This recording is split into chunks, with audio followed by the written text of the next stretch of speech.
Hello बच्चों, आज का प्रश्न है the decade of 1830s had brought great economic hardship in Europe, support the statement with argument.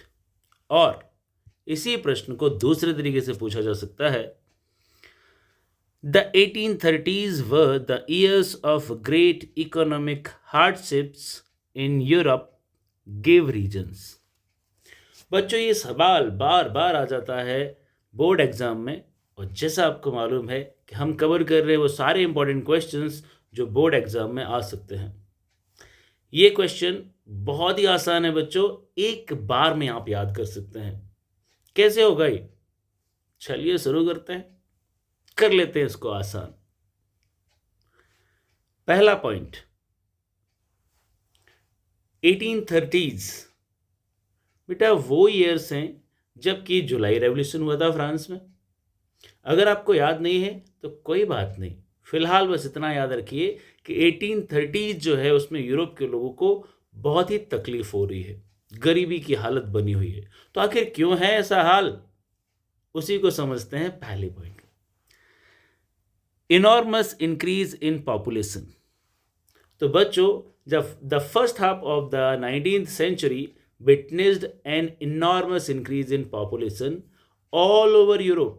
पूरे यूरोप में इतनी सारी जनसंख्या बढ़ गई कि अचानक जनसंख्या हो गई बहुत ज़्यादा और रिसोर्सेज पड़ गए कम। यानी कि जो अनएम्प्लॉयमेंट है ना, वो एकदम से रॉकेट की तरह बहुत तेज़ी से ऊपर बढ़ गया। जॉब सीकर्स हो गए बच्चों ज़्यादा और नौकरियां हो गई कम। तो अगर कम नौकरियां हैं तो कुछ लोगों को ही मिल सकती हैं और बाकी लोग रहेंगे बेरोजगार। और अगर वो बेरोजगार हैं तो उनके घर में पैसा नहीं आएगा, और पैसे नहीं होंगे तो लोग कैसी जिंदगी जिएंगे? गरीबी की। इसी को कहते हैं economic hardship. Next point,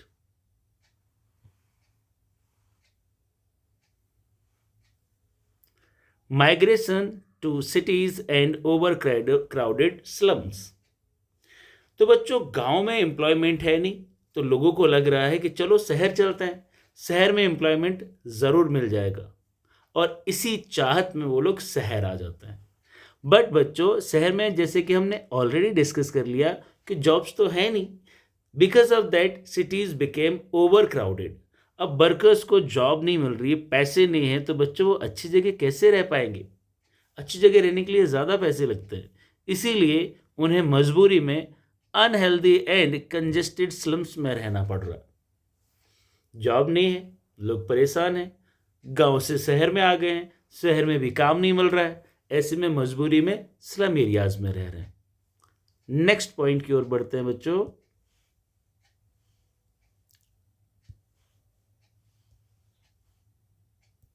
just minute.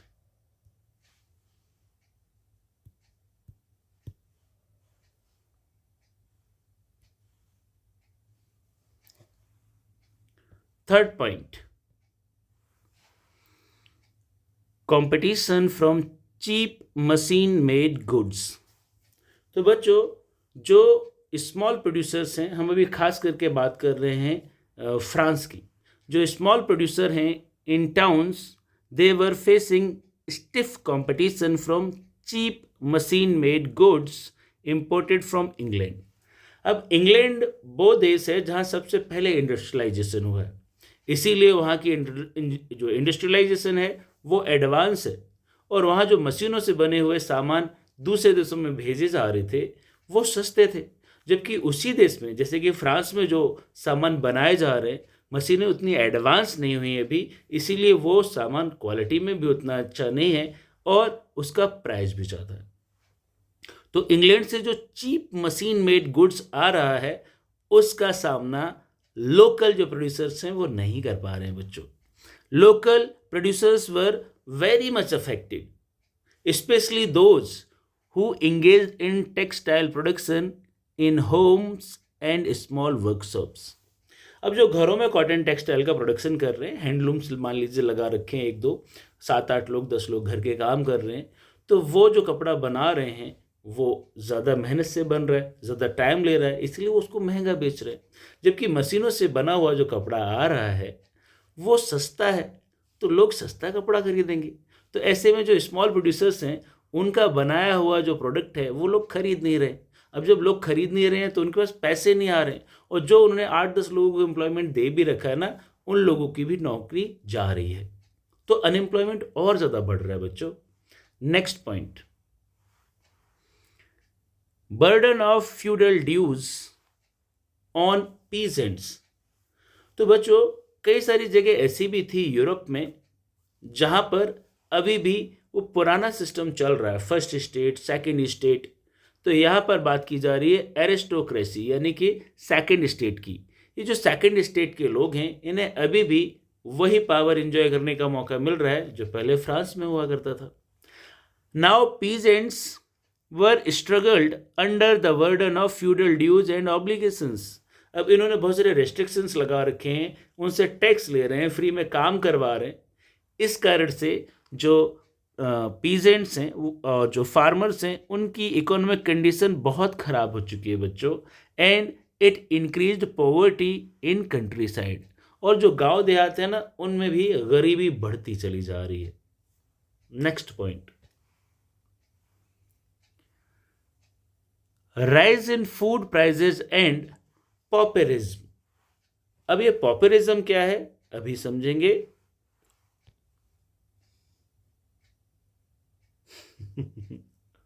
Okay मान जाओ, अरे रुक जाओ। Okay, so rise in food prices and populism.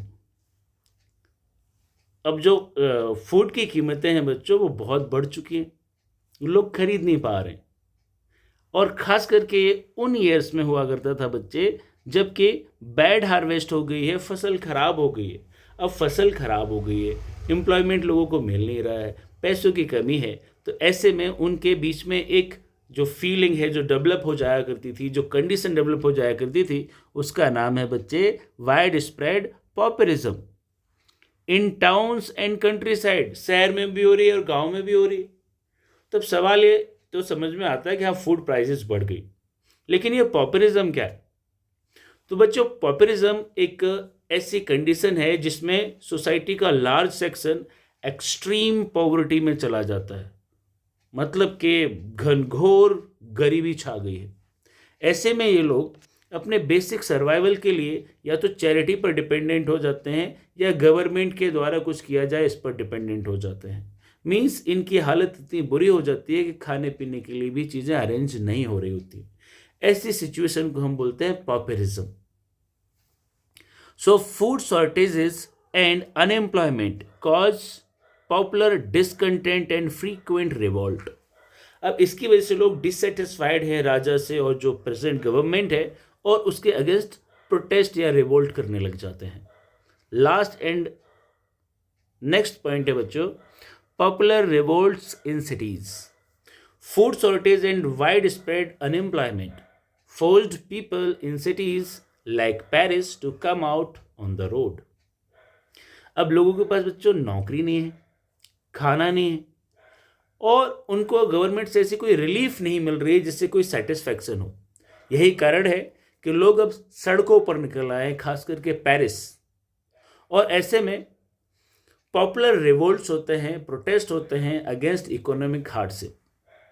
और फाइनली इसका जो कल्मिनेशन होता है, जो कि आपको इस आंसर में नहीं लिखना है, बट जो कल्मिनेशन होता है वो 1848 में होता है, जबकि जो लुई फिलिप, खासकर फ्रांस की बात करें, लुई फिलिप जिसको फ्रांस का राजा बनाया गया था 1830 में, वो भाग जाता है। और फिर फ्रांस में इलेक्शन होते हैं और फ्रांस बन जाता है रिपब्लिक, जहां गवर्नमेंट वर्कशॉप्स इस्टेब्लिश करती है और हर व्यक्ति जो काम करना चाहता है उसको काम देती है। और इस तरीके से जो ये इकोनॉमिक कंडीशन है वो थोड़ी सी बेहतर होने लग जाती है। लेकिन जो 1830s का डिकेड था वो लोगों के लिए बहुत ही मुश्किल भरा था। पैसों की कमी थी, गरीबी थी, अनएम्प्लॉयमेंट था, और इसी तरीके की ज़िंदगी उनको जीनी पड़ रही थी। तो बच्चों ये आंसर था, बहुत ही सिंपल, बहुत ही आसान। एक बार रिवाइज करते हैं वो सारे पॉइंट्स जो मैंने बताए हैं आपको जल्दी से। Enormous increase in population, migration to cities and over crowded slums, competition from cheap machine made goods, burden of feudal dues on peasants, rise in food prices and pauperism, and popular revolt in cities. So in short बच्चे ये रहा आपका answer, और I hope अब आप इसका answer बहुत ही आसानी से दे पाएंगे। जैसे कि हम हर बार करते हैं, इस बार भी करेंगे, देखेंगे कि पिछले सालों में यही सवाल किस किस तरीके से पूछा गया। तो चलिए find out some PYQs and make our concept more stronger. बच्चों सेम यही क्वेश्चन 2016 में आया है। Explain the economic hardship faced by Europe in the 1830s। 2018 में भी आया है। Why were the 1830s years of great economic hardship in Europe. 2019 में आया हुआ है। State any 3 causes of economic hardship in Europe during the 1830s। 2020 में आया है। Describe the conditions of workers in Europe during the first half of the 19th century। ध्यान रहे बच्चों, इसमें भी सेम आंसर लिखना है आपको। देन नेक्स्ट 2022 में आया हुआ है।